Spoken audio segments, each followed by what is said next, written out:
Tes 1, 2, 3, suara jelas. 1, 2, 3.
Oke, selamat sore teman-teman. Sore menjelang malam ya.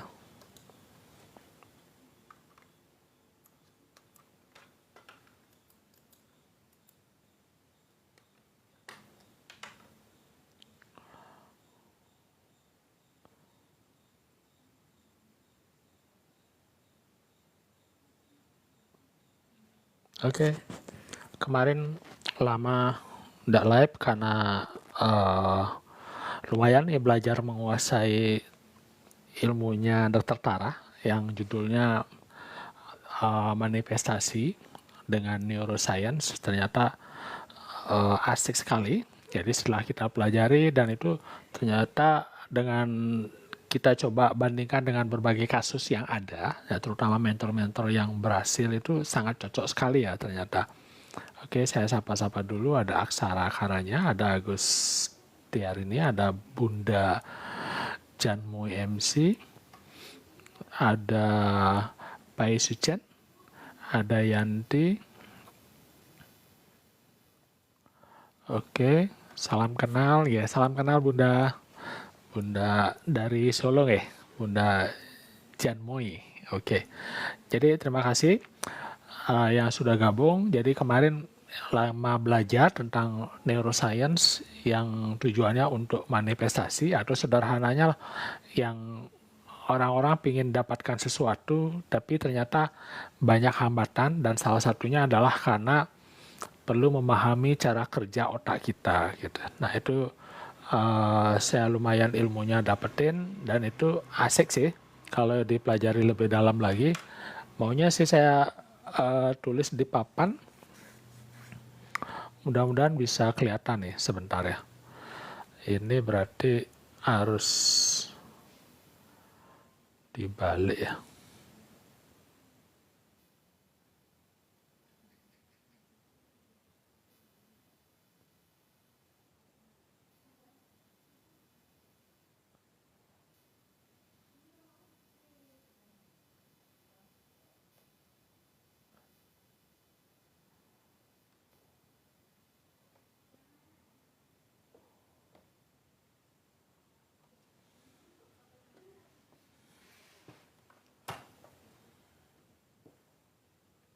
Ini geser dulu. Oke. Sabar ya.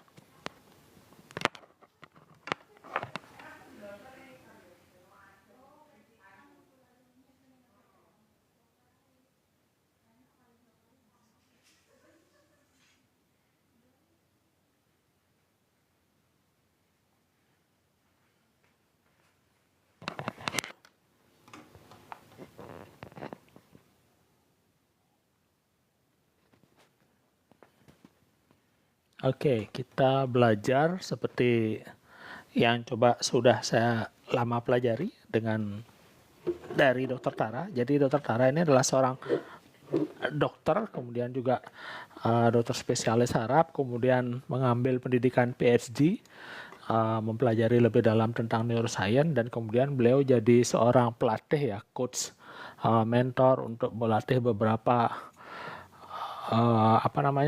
orang di Inggris. Sayangnya beliau sangat terkenal sekali dan podcastnya sering diundang kemana-mana jadi pembicara. Nah, salah satunya yang saya coba ringkas ini adalah seperti ini. Jadi kita ngomongin tentang otak dulu ya, brain.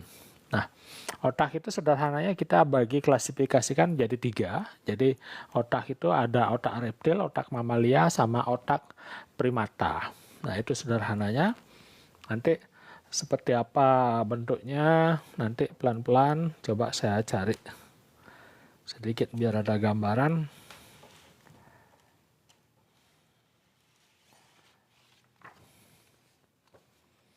Jadi otak itu terdiri dari 3, yaitu otak reptil, otak mamalia, sama otak primata. Oke, sabar.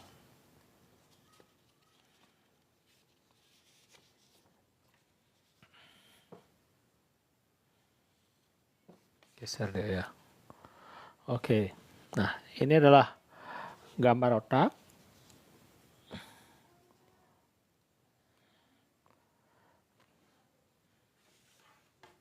Nah, ini. Jadi, biar gampangnya ini saya simpulkan seperti ini ya. Jadi, ini adalah gambar kadal. Nah, gambar kadal ini adalah gambar reptil. Jadi, otak reptil itu sebenarnya ada yang paling bawah ini, sampai dengan batang otak. Kemudian ada namanya, ini gambar kucing. Nah, ini yang tengah-tengah ini, nah itu adalah otak mamalia. Nah, di sini otak mamalia ada di sini. Kemudian otak primata yang kera besar ini ya, yang coklat itu yang paling besar. Nah, ini otak primata. Ini yang paling besar, yang dari depan sampai ke belakang ini kurang lebih 60%. Jadi di sana pusat motorik, kemudian sensorik. Jadi ini prefrontal cortex ya. Kemudian ini yang belakang nih di parietal, occipital dan sebagainya. Nah, yang gampangnya adalah seperti ini. Jadi 3 karakteristik otak yang ini, seperti tadi yang gambar monyet ini adalah otak rasional atau thinking brain. Jadi tipenya adalah yang sang pemikir ya, istilahnya akal budi itu disebut sebagai neokortex. Kemudian kalau otak emosional atau istilahnya feeling brain, nah itu adalah limbic system. Nah ini yang kucing sini ya, gambar kucing sini itu limbic system, jadi disebut sebagai otak mamalia atau sang pengatur. Kemudian sang penjaga, nah ini reptilian brain atau insting sama survival. Nah ini kalau hubungannya dengan bertahan hidup, ya ini dia otak reptil survival mode ini adalah sang penjaga disebut, atau kita sering menggunakan sebagai insting. Jadi insting, bagaimana insting kita mengetahui bahwa ini adalah musuh apa teman gitu, itu instingnya diatur oleh di otak mamalia gitu. Nah itu kita ngomongin itu ya, otak mamalia sekarang ini yang hubungannya dengan trauma. Nah, kenapa kita perlu belajar ini hubungannya dengan kalau kita ingin berhasil, misalkan ingin affiliate sebagai seorang affiliate. Nah, affiliate kan biasanya dikenal ada affiliate produk, ada affiliate jasa. Nah, selama ini affiliate produk kan komisinya itu 5-10% dan affiliate jasa yang sangat ngetop yaitu yang sekarang sebut sebagai mobil kelas itu komisinya 75%. Jadi gede sekali komisinya. Tapi kita perlu memahami kenapa ada orang berhasil, kenapa ada orang gagal menjalankan ini. Istilah di mobil kelas itu sangat pengaruh sekali dengan hal ini.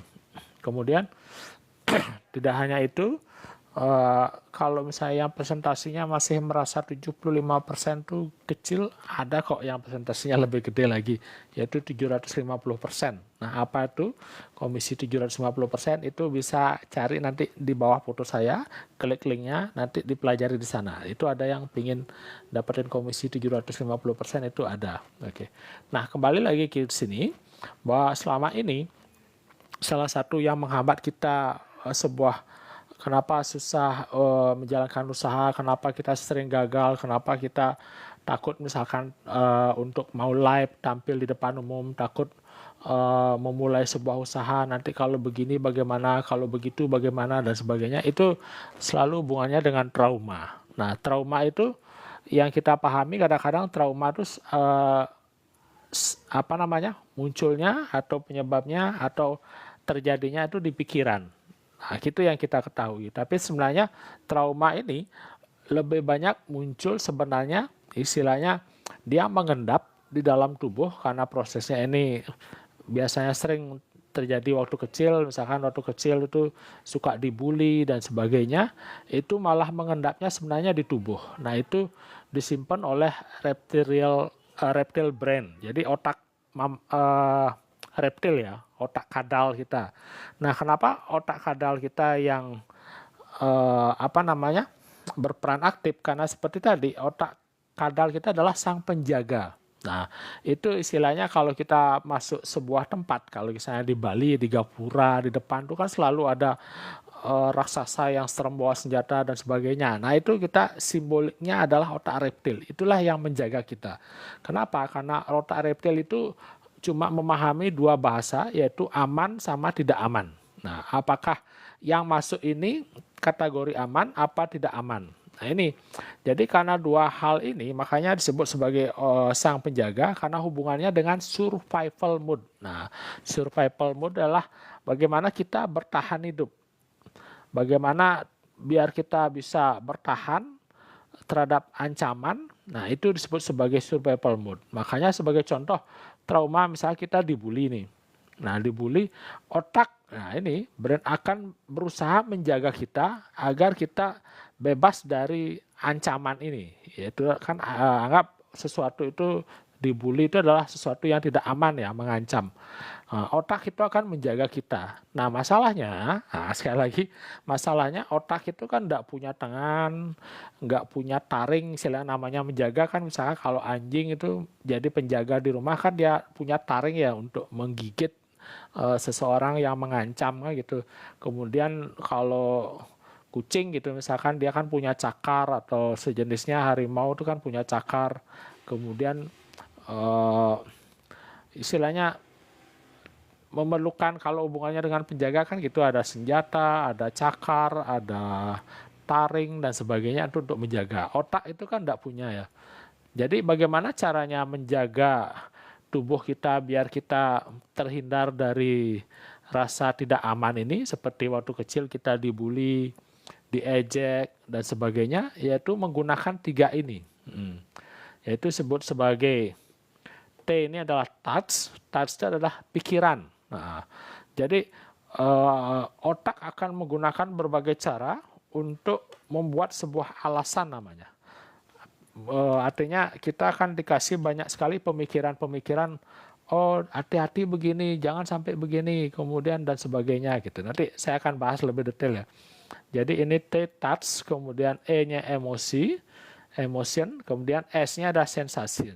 Jadi sebagai contoh nih, Anda sekarang ingin dapat penghasilan di mobil kelas gitu ya, sudah gabung ini udah bayar 700.000 atau ada yang bayar 1 juta, ternyata salah satu cara untuk bisa kita istilah tanda petik balik modal untuk bisa dapat cuannya di sini yaitu kita harus live. Nah, kita harus live atau bikin konten lah. Nah, yang paling gampang, paling ekstrim itu kan live itu ya. Jadi ketakutan untuk live. Makanya karena live itu dianggap sebagai ancaman, gitu ya. Kan sesuatu yang baru itu kan tubuh biasanya sifatnya tidak aman, tidak nyaman. Segala sesuatu yang tidak nyaman di awal itu pasti dianggap sebagai tidak aman oleh otak reptil ini. Nah, karena tidak aman, tubuh akan mengeluarkan tiga ini senjatanya. Ya, seperti tadi ya, otak itu kan mau menjaga kita, terutama ini otak reptil yang disebut sebagai sang penjaga. Dia kan tidak punya senjata, tidak punya taring, tidak punya gigi untuk menggigit, tidak punya cakar gitu istilahnya. Caranya menjaga menggunakan tiga ini, yaitu touch, emotion, and sensasi. Jadi touch-nya adalah, bukan touch ya, touch itu kan sentuhan, tauk. Tauk itu adalah pikiran. Jadi akan dikasih banyak pikiran, kamu mau live sekarang ya? Oke, sebentar dulu. Oke, Anda belajar dulu, coba buka-buka lagi di apa namanya, di mobil kelas itu kan banyak materi-materi, pelajari dulu biar sampai paham, biar sampai mengerti, biar sampai sempurna gitu.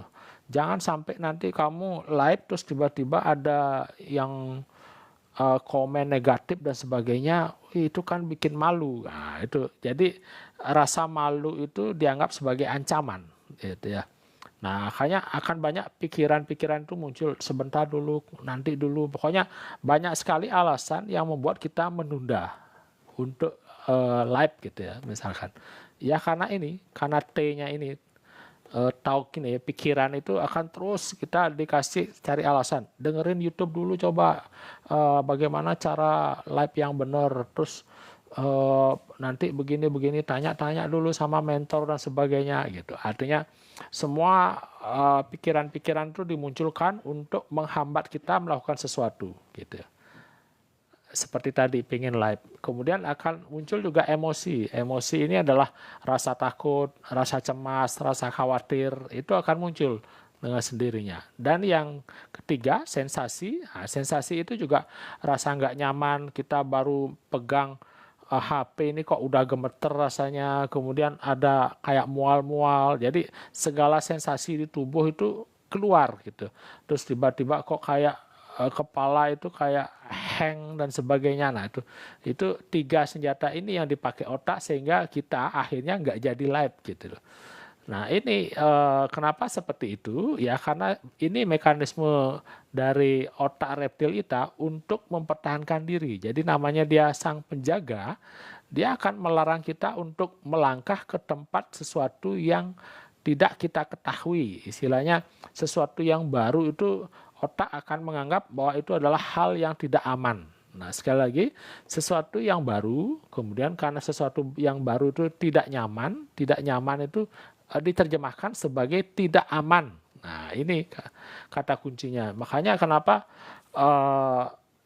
banyak sekali penolakan, tanda petik ya di sini ya, yang menghambat kita kenapa susah untuk live dan sebagainya, ya kata kuncinya adalah karena ini gitu. Jadi karena otak reptil kita terus memaksa kita dengan pikiran-pikiran, dengan emosi, dan juga dengan sensasi yang akhirnya membuat kita nggak jadi live gitu. Nah, yang menariknya itu ada lagi di sini. Nah, kalau hubungannya dengan di TikTok itu kan ada namanya algoritma ya. Nah, tadi kan udah paham nih ya. Jadi TES ini senjatanya dari otak yang menghambat kita. Nah, kemudian kita ngomongin tentang algoritma. Nah, algoritma itu sederhananya seperti ini. Misalkan Anda suka video tentang kucing. Begitu Anda nge-like kucing, kemudian apalagi sampai ngasih komentar, nanti TikTok itu akan mulai mengeluarkan semua video-video yang ada hubungannya dengan kucing. Nah, itu istilahnya algoritma ya. Jadi segala sesuatu yang tentang kucing dan apapun itu terus keluar. Ya, teman-teman ngalami ya seperti itu ya. Mbak Ike Aprilina, ada Omar Safar, ada Sri Wahyuni, ada Nicole, ya, ada Rio Narawang, silakan komen. Pernah nggak ngalami seperti itu? Jadi sesuatu misalkan senang joget-joget, nanti videonya joget-joget. Ada senang tentang motivasi, nanti videonya yang muncul terus tentang motivasi.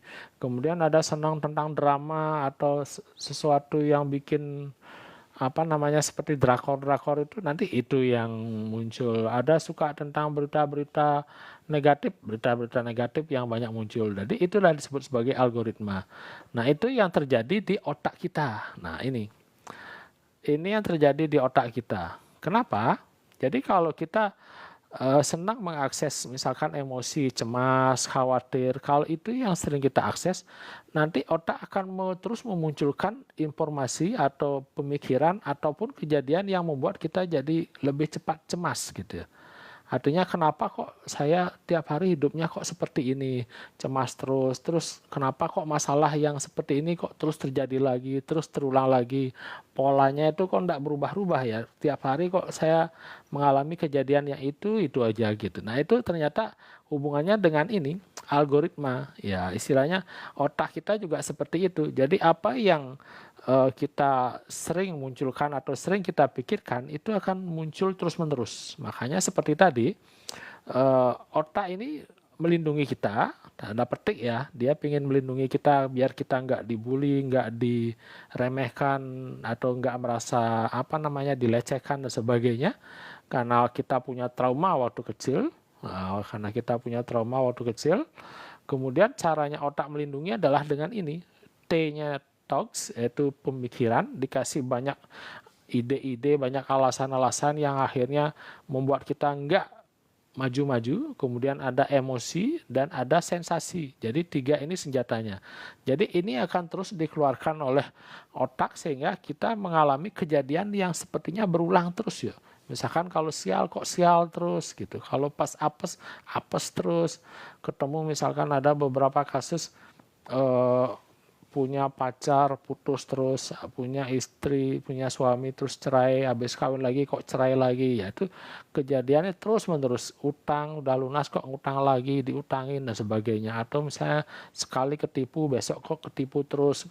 Nah itu ternyata hubungannya seperti itu. Jadi otak itu seperti algoritma, apa yang sering kita pikirkan, apa yang sering kita rasakan, itu akan terus berulang-ulang muncul. Nah sekarang solusinya apa? Solusinya apa biar itu nggak terus sial kita nggak terus menerus terjadi, kemudian masalah terus menerus bertubi-tubi terjadi, adalah mulai mengubah algoritma kita. Artinya seperti kita suka dengan video kucing, sekarang misalkan pingin mengganti nih algoritma di TikTok biar nggak kucing terus yang muncul, misalnya pingin tentang video motivasi, ya ubah dulu. Kita melakukan namanya action value gitu ya. Action value itu tindakan yang bermakna. Nah ini, kita perlu melakukan namanya action value, tindakan yang bermakna. Jadi tindakan yang kita ambil ya seperti tadi, kalau mau mengubah algoritma, kita cari video-video, kita sengaja istilahnya mencari video-video misalnya tentang video motivasi, video tentang kesehatan mental gitu misalkan, yang misalnya kita ingin belajar tentang hal itu, kita terus setiap hari mencari video itu gitu ya. Kemudian kita dengarkan, sekali lagi bukan cuma dengan apa namanya FLKS ya, follow, like, comment, share, itu bukan, tapi tonton, karena algoritma itu berlaku setelah kita menonton videonya, kan hasilnya durasi nontonnya apakah sampai full atau mungkin diulang lagi. Nah itu akan terbaca oleh algoritma TikTok itu. Jadi dengan algoritma itu akhirnya ini disebut sebagai action value. Jadi kalau kita terus memikirkan, menonton itu, kemudian merasakan rasa yang nyaman misalnya setelah nonton video motivasi atau setelah nonton video tentang kesehatan mental, kita mungkin jadi lebih paham, lebih apa namanya, mengerti gitu. Jadi ada perasaannya kan berubah ya, bergeser, yang awalnya suka sama video kucing sekarang berubah gitu dengan nonton video-video yang lain. Nah seperti itu cara kerja pikiran. Jadi kita menggunakan action value namanya. Kita punya melakukan sesuatu yang bermakna, yang akan nanti mengubah, otak kita itu akan mengubah yang kesannya memang lambat. Nah kesannya memang lambat. Terus yang kedua, kesannya yaitu tidak nyaman. Nah, sesuatu yang baru itu biasanya memang nggak nyaman. Makanya otak kita akan berusaha mempertahankan diri biar kita tidak berubah. Nah, salah satu cara mengakali otak agar kita istilahnya nggak terus dijaga, nggak terus dihambat, yaitu dengan namanya lakukan sesuatu dari yang kecil dulu, yang sederhana dulu. Nah, itu disebut sebagai small step. Nah, jadi seperti ini ya. Ini disebut sebagai small step. Oke. Saya geser dulu. Nah ini langkah-langkahnya adalah ini. Jadi bagaimana seperti tadi mengubahnya, yaitu dengan SS nih, yaitu small step.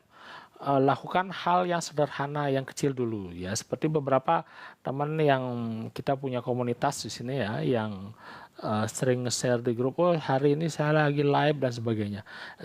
Ada yang saya amati, saya live beberapa menit aja lah. Ya itu salah satu tindakan kecil ya, small step. Jadi otak itu menganggap oh cuma beberapa menit, enggak, istilahnya bukan ancaman gitu ya, bukan masalah ya, nggak terlalu dipikirin sama otak. Nah ya, seperti itu nanti dengan small step itu nanti efeknya adalah kita melakukan sesuatu itu otak tidak akan menghambat karena itu dilihat sebagai hal yang kecil. Tapi kalau kita di awal sudah pingin perfect, istilahnya pingin sempurna, nah makanya otak akan menggunakan segala cara untuk menghambat kita bergerak gitu ya.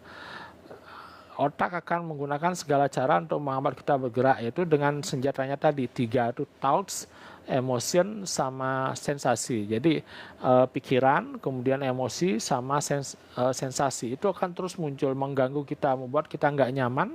Akhirnya karena kita ingin mendapatkan kelegaan, istilahnya kenyamanan, akhirnya kita mulai tidak, misalkan seperti tadi pingin live, akhirnya nggak jadi live, malah yang jadi adalah scrolling TikTok dan sebagainya. Jadi kalau kita scrolling itu kan lebih nyaman ya, lebih apa rasanya itu kayak ada kelegaan, ada kepuasan sesaat dan sebagainya. Nah itu seperti itu, akhirnya nggak jadi melakukan. Makanya kita mulai dengan small step. Nah bagaimana caranya biar small step ini langsung jadi, itu disebut sebagai trigo. Nah, trigo itu nanti akan dibahas lebih lanjut. Intinya trigo itu adalah bagaimana kita memulai dalam waktu 3 detik itu kita udah bisa laksanakan. Jadi kita hitung seperti ngitung 3, 2, 1, go. Nah, itu istilahnya trigo. Jadi seperti teman-teman yang pas 17 Agustusan kan ada lomba tarik tambang, lomba balap karung dan sebagainya, kan selalu ada hitungan 3, 2, 1 mulai gitu, 3, 2, 1 go. Nah seperti itu konsepnya ya. Jadi dengan trigo ini kita akan bisa lebih cepat untuk langsung action dibandingkan kalau kita lama mikirnya, istilahnya kalau sampai lebih dari 15 detik itu biasa 20 detik akan pikiran sudah mulai mengeluarkan jurus-jurusnya, yaitu seperti tadi tags, akan muncul pikiran-pikiran, alasan-alasan yang menghambat, sebentar dulu, santai dulu, atau nonton dulu lah caranya live yang benar, jangan dulu maksa kalau belum sempurna dan sebagainya. Jadi kita akan banyak sekali hambatan-hambatan yang dikeluarkan oleh pikiran kalau kita nggak memulai dengan cara seperti ini. Jadi dengan trigo itu 3, 2, 1 go gitu. Kita langsung aja istilahnya mulai aja dulu, itu memberikan efek istilahnya action value namanya. Jadi aksi yang bermakna. Dengan aksi yang bermakna itu akan terjadi namanya learn progress. Nah, learn progress itu adalah pembelajaran yang ada peningkatan gitu ya. Misalkan peningkatannya mungkin tidak banyak, 0,5%, besoknya jadi 0,8, tidak masalah.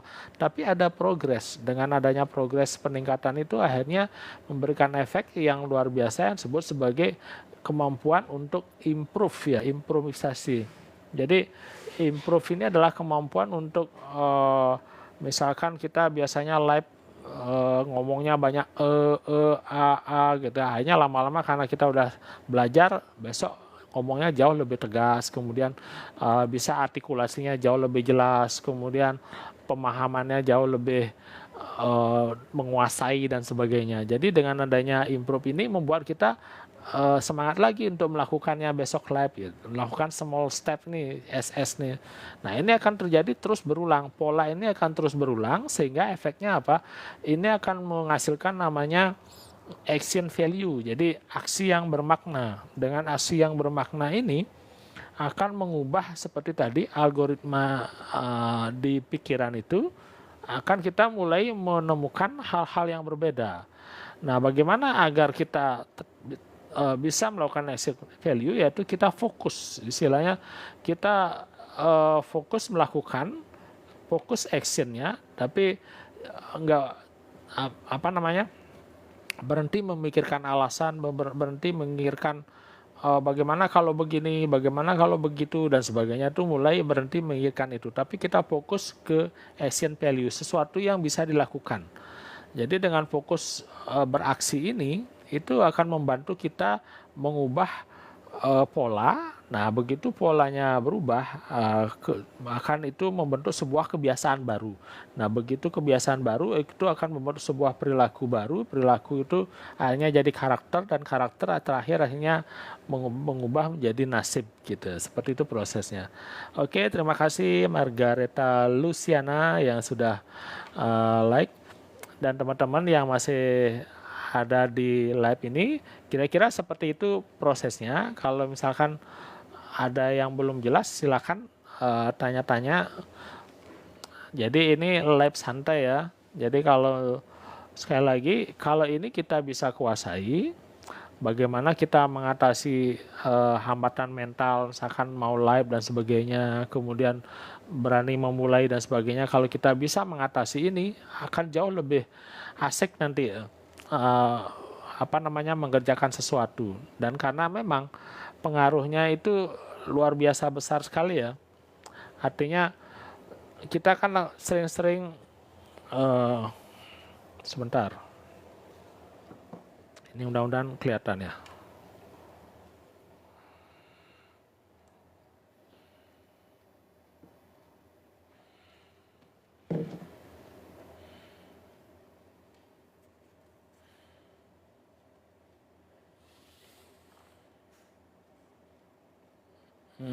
Nah ini gambar gunung sedikit ya.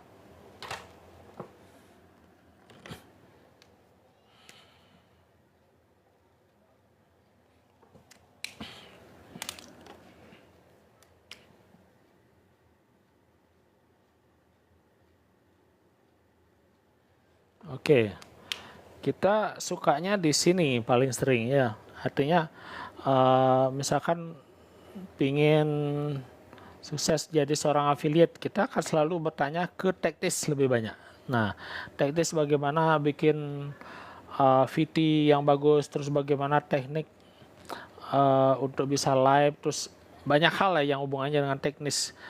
Bagaimana untuk bisa punya follower 600 follower, terus bagaimana memahami algoritma TikTok, terus bagaimana cara setting profile yang bagus, bagaimana teknik. Nah, segala hal yang bagaimana itu ternyata cuma pengaruhnya 12%. Nah, hubungannya dengan keberhasilan. Dan yang paling gede yaitu 88%. 88% itu ternyata dipengaruhi oleh mindset dan rasa. Nah, jadi mindset dan rasa itu sekali lagi adalah sama seperti yang saya jelaskan tadi. Bagaimana kita bisa memahami cara kerja pikiran kita atau brain kita. Jadi dengan memahami itu, dengan memahami cara kerja pikiran kita atau cara kerja otak kita ya, yang ini ya, otak kita,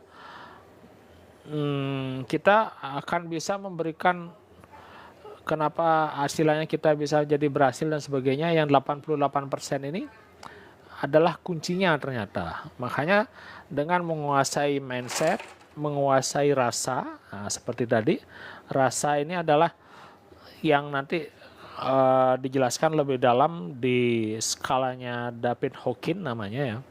Jadi sederhananya, kalau kita mengerjakan sesuatu dengan sukacita, nah kata kuncinya adalah sukacita, bukan suka-suka ya. Kalau suka-suka itu suka-suka kita, mau live, mau enggak, mau gini, itu beda. Jadi kalau sukacita itu artinya kita dengan gembira, kalau gembira lebih tinggi ya dari sukacita itu lebih tinggi daripada gembira.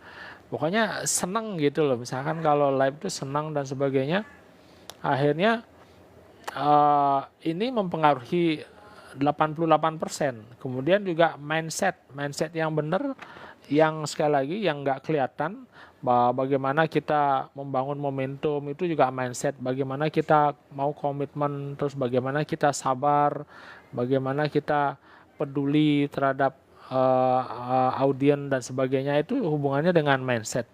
Nah, banyak mindset yang nanti perlu kita pahami dulu untuk bisa berhasil kalau misalnya kita ingin dapatkan cuan gitu lewat TikTok. Jadi dengan mindset dan rasa ini pengaruhnya 88%.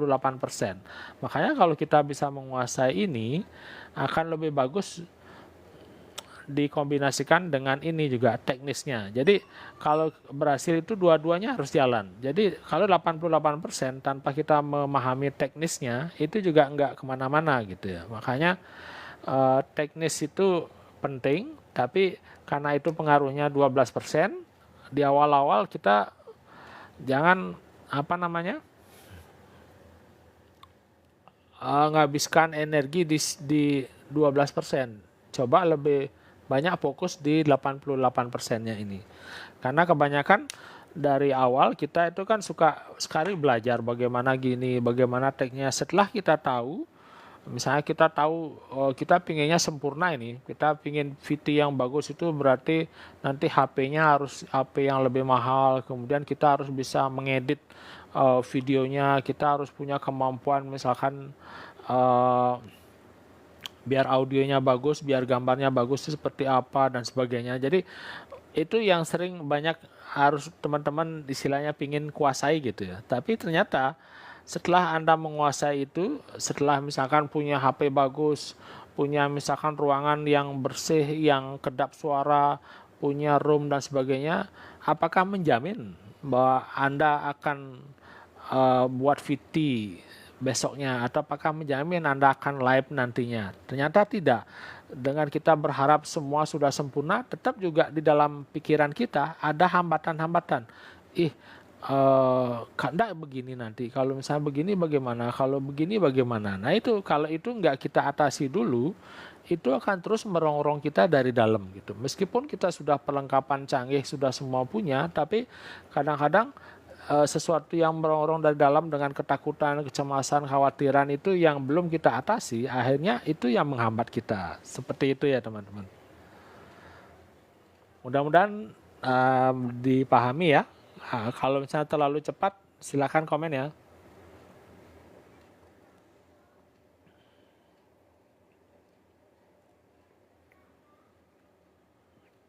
Oke, terima kasih Kak Yulit, Kak Henning udah gabung, Kak Ilana 95, kemudian terima kasih yang sudah membagikan live, user 2634 sekian-sekian. Ada Kak Lilis Lee, ada Kak Muji, terima kasih sudah bergabung. Kemudian ada Payungmu, No Blow Blow, ada Margareta Luciana, terima kasih sudah bergabung. Ada Kak Purnomo MC, welcome. Oke, terima kasih teman-teman. Mudah-mudahan ini bisa dipahami ya. Oke. Oke, sebentar.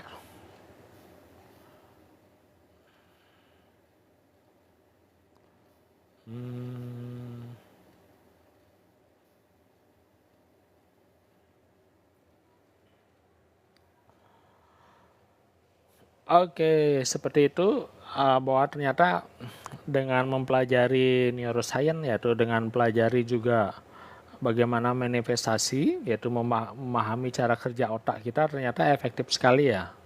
Jadi itu yang saya tangkap dari ilmunya Dr. Tara. Jadi beliau Dr. Tara ini adalah orang India, istilahnya keturunan India, tapi udah lama lahir di Inggris dan sebagainya. Beliau seorang psikiater, dokter, kemudian melanjutkan sekolahnya mengambil PhD untuk di neuroscience-nya, untuk kemudian beliau menjadi seorang pelatih dan sebagainya, akhirnya diundang di berbagai tempat, ya akhirnya membabarkan ini. Tapi ilmunya nggak cuma dari Dr. Tara, saya gabungkan dengan Peter Levine tentang trauma, healing of trauma. Nah itu saya kombinasikan, dan juga ternyata intisari dari semua itu juga ternyata puncak ngambilnya itu ternyata di ajaran Buddha. Nah di ajaran Buddha itu salah satunya yang psikologinya banyak sekali dijelaskan di sana, kemudian juga membahas tentang meditasi dan sebagainya, cara untuk mengatasi seperti tadi trauma-trauma itu adalah diajarkan di sana. Jadi salah satu bukunya yang bahas itu ya Peter Levine, itu kalau coba cari Healing and Trauma itu bagus sekali. Kemudian ada Gabor, kemudian juga ada teori tentang polyvagal, itu juga efektif sekali kalau hubungannya membahas itu. Tapi kata kuncinya di sini adalah coba sekarang istilahnya mengalihkan yang biasa kita terlalu banyak mikir, terlalu banyak mengakses pikiran, coba sekali mengakses rasa namanya. Jadi kalau di seorang pakar neuroscience bilang kalau kita berpikir itu sebenarnya yang aktif kan otak kiri ya. Sementara ini kanan kirinya kebalik pada intinya ada di otak kiri ya. Otak kiri itu kan hubungannya dengan bahasa, hubungannya dengan analisa. Jadi kalau kita otak kirinya terlalu aktif itu biasanya selalu ada di masa depan dan juga di masa lalu gitu. Jarang dia berada di saat ini. Kenapa?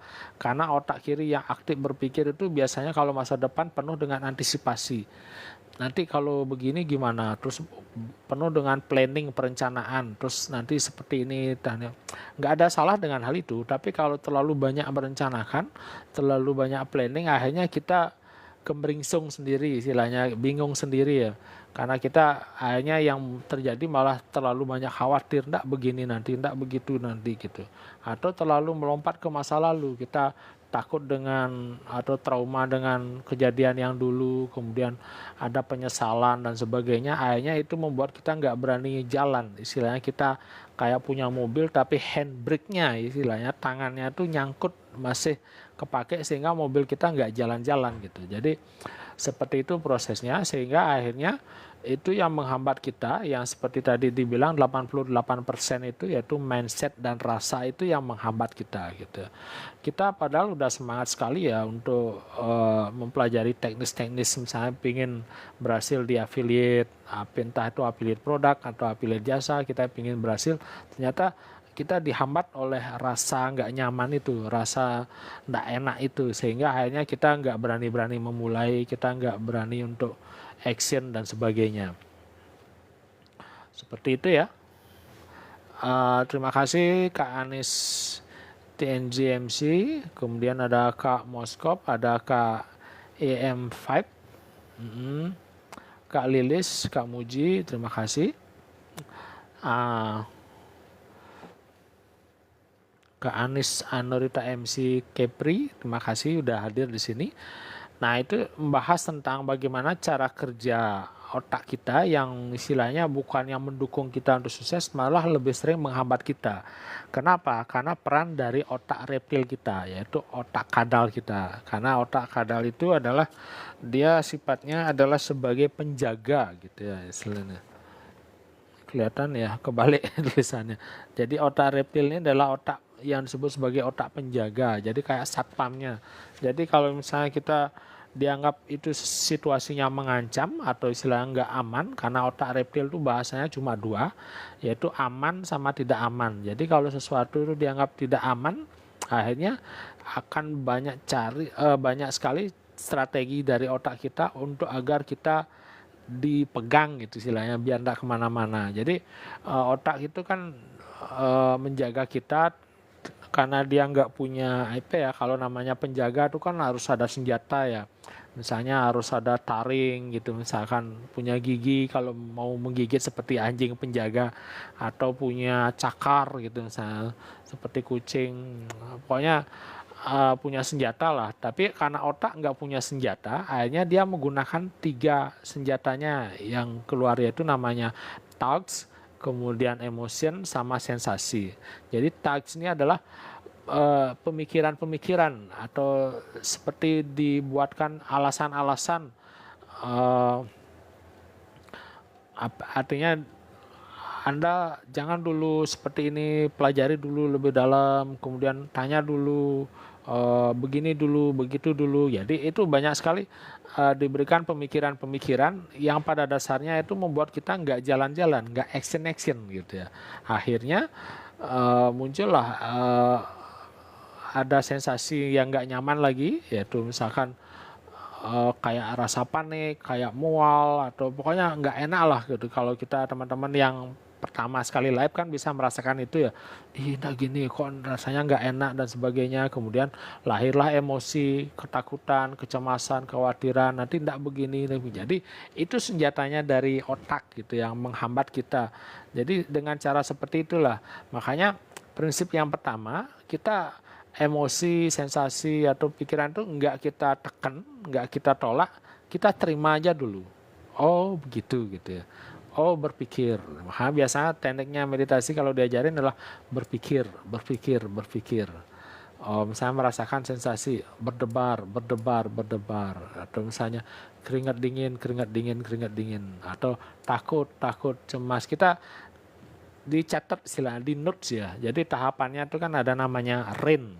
RIN itu R-nya recognize, yaitu kenali, kemudian A-nya acceptance, kita terima, kemudian I-nya investigation, jadinya kita selami di mana sih rasanya itu, di mana sih sensasinya itu. Misalnya kalau di kepala itu berdenyut, berdenyutnya di sebelah mana, sebelah kanan itu sebelah kanan atas, di atasnya sebelah atas depan apa belakang. Nah, itu terus istilah investigasi ya, dalami. Kemudian N-nya adalah note, catat gitu. Misalnya terakhir, oh berdenyut, berdenyut, berdenyut gitu, catat. Misalnya setelah berdenyut misalnya berubah jadi kayak tertusuk, tertusuk, tertusuk, tertusuk. Nah, itu note-nya dicatat seperti itu.